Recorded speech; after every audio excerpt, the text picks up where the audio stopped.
This is Democracy Now!, democracynow.org, the War and Peace Report. I'm Amy Goodman. As we turn now to Sudan, where at least 3 people were killed Thursday during protests against military rule. The demonstration came 4 days after Abdalla Hamdok resigned as Sudan's prime minister.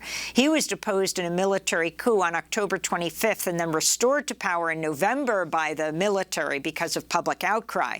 But protesters have been demanding civilian rule in Sudan for years. In 2019, mass mobilizations led to the toppling of Sudan's longtime strongman, Omar al-Bashir. A joint military-civilian governing council was then formed, but the military coup in October ended what was supposed to be a transition to civilian rule. According to the Central Committee of Sudanese doctors, at least 60 people have been killed by security forces since the coup in October. We go now to Khartoum, the capital of Sudan, where we're joined by the Sudanese activist Marine Alneel. Marine, welcome back to Democracy Now! Can you talk about what's happening in the streets, the mass protests, and this latest killing by security forces?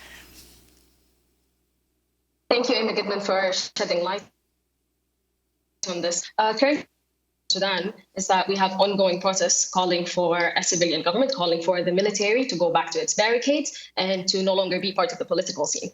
We have now neighborhood resistance committees announcing the protest schedule by the month. So we've had that in December, and now we have that for January. And these protests have been faced by violent repression by military forces, police forces, rapid support forces, and other militias and armed forces of the government. Protesters are facing tear gas, beatings, rubber bullets, and live ammunition, and even anti-craft machinery. We've had a martyr that has died by this type of weapons. And on the days of the scheduled and announced protests, what we see is that from the night before, the bridges of the tri-capital city of Khartoum are barricaded with shipping containers to not allow the protesters to join each other in the tri-capital city. However, previously the protesters managed to overcome these containers peacefully. And after the protests, usually we see the armed forces raiding hospitals, attacking doctors and other medical staff, even arresting some of the injured, and sometimes chasing the vehicles that have tried to transport the injured from the protests to hospitals. One of the martyrs of yesterday's protest was chased by armed forces when the other protesters tried to rescue him and transport him to a nearby hospital. Can you lay out what has taken place with Hamdok resigning, the prime minister, and just lay out for us, give us a history of who's running, who are the people leading the uprising, first knocking out al-Bashir, and then the civilian-military partnership that ended in a military coup in October, and the more demands for there to be civilian rule. So in 2019, the Sudanese Professionals Association was leading the protests. The protests were, the main chants were being Hurriya, Salam, Adala, freedom, peace, and justice. And that ended with the ousting of Omar al-Bashir, and then a power-sharing deal was signed between the Forces of Freedom and Change, which the Sudanese Professional Association was part of. And that power-sharing deal led to the transitional government that has lasted for about 2 years and ended with the military coup on October 25th of 2020. Now, what the people are calling for is the main slogans are no negotiation, no partnership, no legitimacy. So people are no longer interested in any sort of partnership with the military. In 2019, many people were displeased with the partnership, and now mostly people are outright rejecting any form of partnership with the military. And currently, although we're seeing on a lot of international media outlets that these protests are being called for by the Forces of Freedom and Change or the Sudanese Professionals Association, that is far from the reality. In reality, the entities that are leading this movement are the neighborhood resistance committees, which have developed mainly in 2019 to help organized the protests in neighborhoods, in different neighborhoods, and are now the leading entity announcing the protests and are actually the voice of the people that is still saying no negotiation, no partnership, no legitimacy.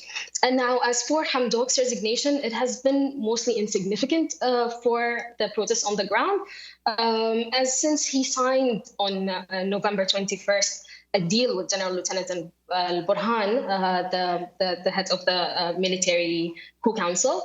People have considered him the secretary of the coup. He was no longer relevant to the people. And bear in mind, he signed that agreement as an individual. It's more like a work contract with the coup rather than any agreement. So his resignation has been irrelevant to people. Some have chanted, whether he resigned or not, the schedule keeps going. It's basically the schedule of the announced protests. And so what are the demands right now?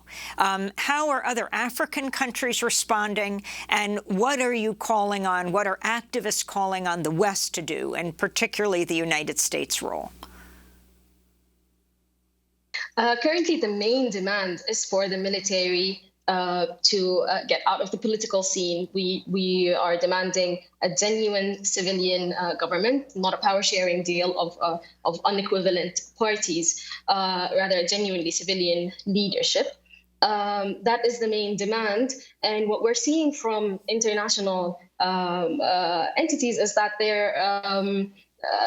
there's some condemnation of the violent repression of the protests. However, with that comes an urging of the current authority to go back to the 2019 deal, or to go back to a pre-coup state. And that's not what the people are asking for, and that is not what will lead to stability.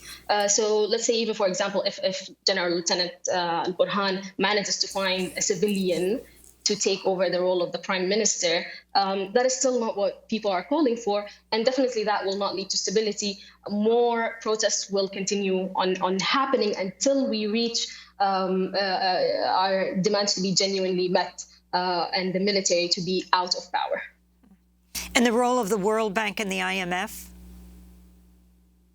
Yes, so in essence, these protests and the demands of the people, whether before the coup or right now, it is about livelihood.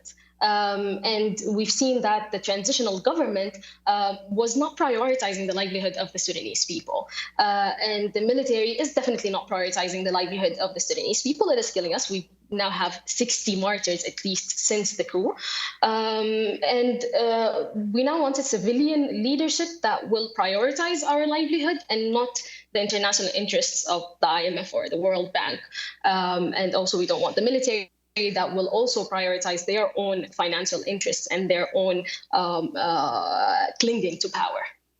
Finally, the role of COVID. I mean, the bravery of everyone going out, facing the military, and also dealing with this pandemic. We have 20 seconds. Yes, the protesters are trying to stick to some measures of wearing masks. What has been helping is that we're already wearing the masks for tear gas.